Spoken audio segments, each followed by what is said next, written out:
I want to speak in English fluently and effortlessly, without stuttering and without fumbling. আমি যখন কোনো কাউকে ইংরেজিতে কথা বলতে দেখি, আমারও ইচ্ছা হয় আমিও ইংরেজি বলি।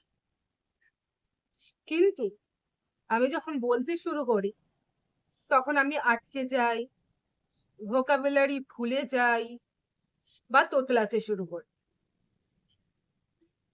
তো এরকম কোনো রাস্তা আছে কি? যাতে আমি এই প্রবলেমটা ফিক্স করতে পারি বা এই প্রবলেমটা সলভ করতে পারি? বা কিভাবে আমি ইংরেজিতে ইমপ্রুভ করব? If question it is, so the answer is yes. Hello friends, welcome back to my channel Fluent English Speaking with Morani. I hope you are doing well and practicing spoken English every single day. So today I am going to discuss about how to speak in English fluently and effortlessly without stuttering and without fumbling. Actually সমস্যা কোথায় হয়?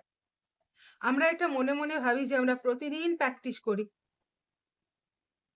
কিন্তু আমরা বলতে পারছি না আমাদের ইংরেজির ইমপ্রুভমেন্ট কেন হচ্ছে। প্রথম কথা, আমাদের প্র্যাকটিসে কোথাও না কোথাও লুফলস থেকে থাকে। প্রথম কথা, প্র্যাকটিস কিন্তু প্রত্যেক দিন করতে হবে, each and every single day. আজকে প্র্যাকটিস করলাম, 10 দিন করলাম না, আবার 10 দিন পরে 3 ঘন্টা প্র্যাকটিস করলাম, এতে কিচ্ছু লাভ হয় না। তার থেকে তুমি যদি প্রত্যেক দিন 10 মিনিট করে টাইম দাও, it is enough for your speaking English. কিন্তু সপ্তাহে একদিন 3 ঘন্টা ইংরেজি পড়লাম আর বাকি দিনগুলো আমি কিছুই ছুঁলাম না, এভাবে কিন্তু সম্ভব না। তাই তোমাকে প্র্যাকটিস করতে হবে each and every single day. এটা নয় যে তোমাকে একবারে 2 ঘন্টা বা 3 ঘন্টা টানা বসে পড়াশোনা করতে হবে। তুমি ছোট ছোট সময়ে, দিনের বিভিন্ন সময়ে এগুলো করতে পারো। যেমন ধরো, তুমি সকালবেলা উঠলে, তো তুমি যে কাজগুলো করছো সেগুলোতে ইংরেজিতে বলো। Narrate your action in English, like I get out of the bed, আমি বিছানা ছেড়ে উঠলাম। I am making the bed, আমি বিছানাটা গোছাচ্ছি।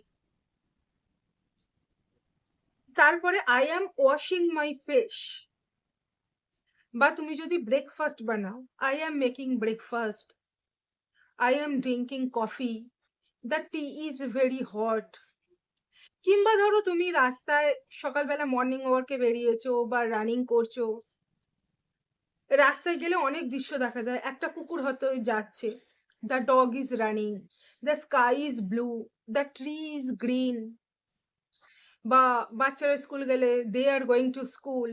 এইভাবে অ্যাকশনগুলোকে ন্যারেট করতে শুরু করো। কিংবা তুমি যদি বাড়ির কাজ করো, যেমন ঘর মোছা, ঝাড়ু লাগানো, I am sweeping the floor, I am mopping the room. তারপরে ডিমটা ফাটানো, I am cracking the eggs. এইভাবে তোমার অ্যাকশন গুলোকে ন্যারেট করো। সকালবেলা এইটুকুনি করলে, তারপর একটু বেলার দিকে তুমি স্পিকিং প্র্যাকটিস করতে পারো। বিভিন্ন রকমের অ্যাপ্লিকেশন আছে, সেগুলো অ্যাভেলেবেল, বা তোমার ফোনে কোনো বন্ধুর সাথে তুমি কিন্তু 5-10 মিনিটের জন্য ইংলিশ স্পিকিং করতেই পারো। তারপর বিকেলবেলা তুমি একটা ছোট পডকাস্ট হোক, ছোট ভিডিও হোক, কার্টুন ভিডিও হোক, বা মুভির একটু অংশ হোক, বা ট্রাভেল ব্লগ হোক, ইংরাজিতে শুনতে পারো, ইংলিশ ভিডিও। তারপরে সেই ভিডিওটা বন্ধ করে তোমার ভাষায় সেটাকে এক্সপ্লেন করো। ডোন্ট কপি দেম, যা শুনলে সেটাকে এক্সপ্লেন করো নিজের ভাষায়। আর এরপর সন্ধেবেলা, evening A, talk to your self, মানে নিজের সাথে ইংরেজিতে কথা বল। ধরো তুমি প্রিটেন্ড করো তোমার সামনে একটা বন্ধু বসে আছে আর তুমি তোমার সারা দিন ডেলি রুটিন তাকে এক্সপ্লেন করছো। কিংবা এটাও হতে পারে তুমি ধরো কোনো নিউজ চ্যানেল দেখছো এবং প্রিটেন্ড করো তোমাকে ওই প্রেজেন্টার যে কোনো কোশ্চেন জিজ্ঞাসা করেছে এবং তুমি তার আনসার দিচ্ছ। এইভাবে যদি তুমি করে যেতে পারো তবে অটোমেটিক্যালি তোমার ব্রেন কিন্তু ইংলিশের সাথে কানেক্ট করে নিচ্ছে।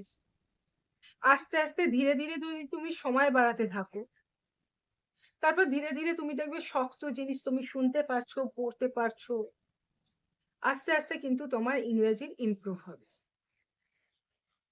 আস্তে আস্তে বলার প্র্যাকটিস শুরু করো, আস্তে আস্তে এক্সপ্লেন করতে শুরু করো। কিন্তু হ্যাঁ, প্র্যাকটিসটা করতে হবে each and every single day. একদিনও বাদ দিলে কিন্তু হবে না। Okay, so I hope this video is helpful for you. See you in next video. Till then, tata, bye bye. Have a nice day.